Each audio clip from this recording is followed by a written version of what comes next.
Hello hi नमस्कार सभी को। और मेरे चैनल पे आप सभी का स्वागत है। और आज मैं कुछ कहने आई हूँ आपको कि मैंने यूट्यूबर प्रियंका का वीडियो बनाया था। तो कुछ कमेंट मेरे पास ऐसे भी आए थे कि वो ऐसे वो व्यू के लिए कर रही है, ये पैसे के लिए वो ऐसे कर रही है। तो जिस किसी ने भी ये कमेंट किए थे मेरे पास, तो प्लीज़ मैं उनसे यही कहना चाहती हूँ कि पैसों के लिए और कुछ भी कोई कुछ भी कर सकता है, मैं नहीं कहती, क्योंकि आजकल टाइम ही ऐसा है। लेकिन एक माँ अपने बच्चे के लिए इस तरीके का कुछ नहीं, फेक वीडियो नहीं बना सकती, ना कुछ फेक कुछ कर भी सकती है, क्योंकि सब यही चाहते हैं कि हमारे अच्छी तरह बच्चा हो जाए। वो बेचारी कितनी खुश थी अपनी लाइफ में, एक एक दिन वो निकाल रही थी, मेरा बेबी ऐसे आएगा, मेरा बेबी। तो जिस किसी ने भी कमेंट किए थे कि इतना ऐसे गंदे कमेंट मत किया करो, उस माँ पे क्या बीतती है, क्या होता है मुझे पता है, क्योंकि हमारे घर में ऐसा हुआ था। तो हमें पता है कि क्या सिचुएशन होती है, क्या कुछ होता है। तो हम इस चीज़ को बहुत अच्छी तरह से समझते हैं कि क्या बीतती है घर वालों पे। और ये सब कुछ घर वालों पे तो बीतती है, उस माँ पे क्या बीतती है वो हम सोच भी नहीं सकते कितना कुछ हो सकता है। मच्छर घूम रहे हैं। तो बस मैं इतना ही कहना चाह रही हूँ कि जिसने भी ये कमेंट किए थे, प्लीज़ ऐसा मत सोचो। और उस माँ के लिए दुआ करनी चाहिए हमें, तो ना कि ऐसे अपने को कमेंट करने चाहिए। तो मेरा वीडियो बनाने का मतलब ये था कि ये कहीं ना कहीं अपनी दुआ भी उनको कहीं ना कहीं लग जाए, थोड़ी बहुत भी। कहते हैं ना, लाख की नहीं लगती और राख की लग जाती है, तो वो बात है। तो मेरा बस इतना ही था। और ये वीडियो भी मैं कोई व्यू वगैरह के लिए नहीं, तो मेरे पास कमेंट आए थे तो मैंने सोचा कमेंट में जवाब दूंगी। तो कई ऐसे सोचते होंगे, और आपको भी मैं गलत नहीं कह रही, लेकिन थोड़ा सा तो अपने को सोचना चाहिए। ऐसे नहीं कमेंट करने चाहिए, तो किसी के दिल की जो ठेस पहुंचे। और इस सिचुएशन को समझो कि क्या बीत रही है उन घर वालों पे, वो जो ये टाइम हैंडल कर रहे हैं। तो प्लीज़ ऐसा कमेंट सोच समझ के करो, और जो भी है तो बाकी जो होगा वो भगवान के हाथ में है। जो भगवान करेगा वो ही है। अपने इंसान से चाहे कितनी भी है, इन्होंने बेचारे हर जगह हर डॉक्टर को दिखाया, बट ये सभी का यही कहना है कि नहीं नहीं नहीं। तो ये चीज़ें नहीं होती। तो बाकी तो देखते हैं आगे क्या होता है। प्रियंका दी ने बताया भी था, बट अभी कुछ कह नहीं सकते। तो ये सिचुएशन हमारे घर पे भी बीती हुई है। मेरी सिस्टर के जब 7 मंथ कंप्लीट हो रहा था, तब ऐसी सिचुएशन आई थी, बट हमें कुछ पता नहीं था कि ऐसा कुछ भी होगा। लेकिन उनके बाद उनकी बेटी हुई, फिर वो रोई नहीं जब हुआ, क्योंकि पहले हमें कुछ पता नहीं था कि बच्चा ऐसा भी है। तो फिर वो रोई नहीं, तो घर वालों ने हॉस्पिटल लेके गए, सब जगह मेरी जिया जी, मेरे मम्मी पापा सारे घूमे कि चलो वो ठीक हो जाए। 1 महीना मेरी मम्मी मेरे जीजा जी उसको हॉस्पिटल में लेके बैठे रहे कि ये जब भी डॉक्टर ने एडमिट कर लिया उसको, मेरी बहन ने उसको देखा तक नहीं, और तुरंत उसको भागे हॉस्पिटल, दूसरे बच्चों के डॉक्टर हॉस्पिटल लेके गए। तो फिर वहाँ पे उसको एडमिट कर लिया। मेरी मम्मी वहाँ पे 1 महीना रुकी है वहीं, ना उनका नाना हुआ ना कुछ और, लेकिन उसके लिए कि कहीं ना कहीं ठीक हो जाए। क्योंकि उस बच्चे के साथ साथ अपने ऊपर वाले इतना परेशान हो जाते हैं कि आप सोच भी नहीं सकते। तो फिर मेरी मम्मी 1 महीने के बाद वो रोई। रोने के बाद फिर चलो, सब डॉक्टर ने छुट्टी दे दी, सबने सोचा नॉर्मल है कोई बात नहीं, ऐसा कुछ पहले हमें लगा ही नहीं। उसके बाद धीरे धीरे धीरे धीरे वो बढ़ी नहीं।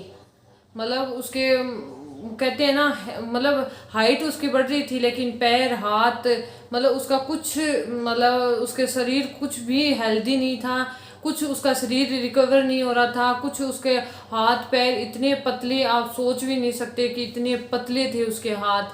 तो इनको पहले पता चल गया, और हमें बाद में पता चला कि ऐसी है वो। क्योंकि छोटा बच्चा होता है तो इतना पता नहीं लगता कि इसको ऐसी प्रॉब्लम भी हो सकती है। फिर डॉक्टरों को बहुत मेरे जीजाजी ने दिखाया, सब जगह दिखाया, सब कुछ किया, तो मतलब कुछ नहीं हुआ। मतलब डॉक्टर ने ये कहा कि आप सेवा करो, उसका कुछ नहीं हो सकता है। लेकिन मेरी बहन ने, मेरी जियाजी ने कोई कसर नहीं छोड़ी, उसको हर जगह दिखाया, हर जगह उसको किसी ने कहा कि आप वहाँ लेके जाओ, वहाँ लेके जाओ, हर जगह घूमे। तो मतलब वो माँ तो, ऊपर वाला भी परेशान होता है उससे दुगना कि अब क्या करें, क्या होगा क्या नहीं। मतलब मेरी बहन ने 6 मंथ उसको मतलब उसकी सेवा की है, उसको दूध बिस्किट उसको हाथों से खिलाती थी। मतलब उसका सब कुछ, मतलब 6 साल का बच्चा, उसका वेट बहुत था, मतलब भारी भी होने लगी, लेकिन उसके हाथ पैर कुछ नहीं काम कर रहे थे, मतलब वो भारी होती जा रही थी। तो मतलब ये चीज़ें होती है। तो इस बारे में फिर अभी वो नहीं है इस दुनिया में, वो मतलब उसको 3 मंथ हो गए गए हुए को, 3-4 मंथ हो गए, एग्जैक्टली मुझे याद नहीं है।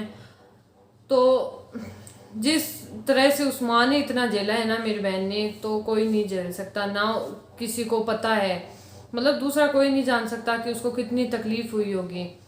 तो बस यही कहना चाहती हूँ कि किसी का मजाक मत उड़ाओ, जो सिचुएशन है उस सबके लिए दुआ करो, सबका भगवान अच्छा करे, बस यही सोचो और परमात्मा से हाथ जोड़ो कि। और प्रियंका को मैं यही बात कहना चाहती हूँ, प्लीज़ भी आप भी टेंशन मत लीजिए। और जो डॉक्टर ने कहा है वो, मतलब अगर कुछ उसका नहीं हो रहा है तो भगवान से यही दुआ कीजिए कि वो मतलब ना ही हो, क्योंकि फिर आप परेशान होगे ऊपर वाला सारे उस बच्चे की, मतलब वो सबसे ज़्यादा परेशान होगा। तो उन बच्चों की कोई लाइफ नहीं है। अगर मेरी बहन के, मेरी भांजी हुई थी तो उसकी कोई लाइफ नहीं थी, मतलब वो चारपाई पे उसको देख देख के ऊपर वाला अपने और भी परेशान कि क्या ज़िंदगी है इसकी, ऐसी हो जाती है ऐसे बच्चों के। तो बस यही कहना चाहते हैं, हम सब यूँ सोचने लगे थे हाय इसको भगवान उठा ले, इसको भगवान उठा ले। तो मतलब हम भी यही सोचने लगे थे कि मतलब वो रोती रहती थी, ना कुछ वो बोल पाती थी, ना कुछ कह पाती थी, खुद बस मेरी बहन के पास ही रहती थी, किसी के पास ना जाती थी, किसी के पास से दूध तक नहीं पीती थी, वो इतना था। क्योंकि उसके डॉक्टरों का कहना भी था उसके मानसिक मतलब मन बुद्धि भी है वो थोड़ी। तो मतलब कोई नहीं जान सकता है, वो कहते हैं ना कि जिस उंगली के दर्द लगती है ना, वो उंगली जान सकती है, बाकी उंगलियों को पता नहीं चलता कि उसके कितनी चोट लगी है कितनी नहीं। तो बस यही कहना चाहती हूँ, मेरे इस वीडियो का मतलब भी यही है कि कोई ऐसा अपने बच्चों के लिए या मतलब ऐसे पैसे कमाने के चक्कर में अपने बच्चों को नुकसान या ऐसी बातें नहीं कर सकता। तो प्लीज़ जितना हो सके उनको सपोर्ट करिए, दुआ कीजिए उनके लिए, क्या पता अपनी दुआ उनके बेचारी के काम आ जाए। तो बस यही है, दूसरों का भला करेंगे तो भगवान अपने खुद ही भला कर देगा। तो बस मेरा यही था। और मेरे कोई मतलब नहीं है व्यू के लिए या सब्सक्राइब के लिए मैं ये ऐसे वीडियो बना रही हूँ। मेरे पास ऐसे कमेंट आए थे तो मैंने सोचा एक छोटा सा वीडियो मुझे इस बात पे बनाना चाहिए कि कहीं ना कहीं ऐसे लोग भी सोच सकते हैं। तो मैंने वीडियो मतलब ऐसे ये कमेंट पढ़ा तो बहुत अच्छे अजीब लगा कि कहीं ना कहीं ऐसे, मैं उनको ऐसे समझाना चाहती थी एक वीडियो की तरह, मैसेज में कह देती तो उनको क्या पता ना समझ में आता हो, लेकिन मैं सोच रही थी मैं खुद जाके मतलब उनको वीडियो में समझाऊं कि प्लीज़ ऐसा मत सोचिए। और जिसने भी ये कमेंट किया है वो भी एक माँ होगी, एक बहन होगी, एक बेटी होगी, एक बीवी होगी, एक भाभी होगी। तो प्लीज़ आपसे रिक्वेस्ट है, कोई भी ऐसे कमेंट कर रहा है उन सभी से रिक्वेस्ट है कि प्लीज़ ऐसे कमेंट ना करें और जितना हो सके उनको सपोर्ट करिए, भगवान से दुआ कीजिए उनका बच्चा वो सब ठीक हो जाए, क्या पता सब कुछ ठीक ही हो जाए, सब कुछ ना ही हो।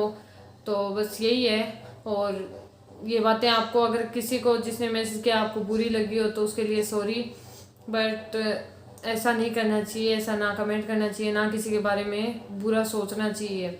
अच्छा सोचेंगे तो अच्छा रहेगा। तो बस यही है, धन्यवाद।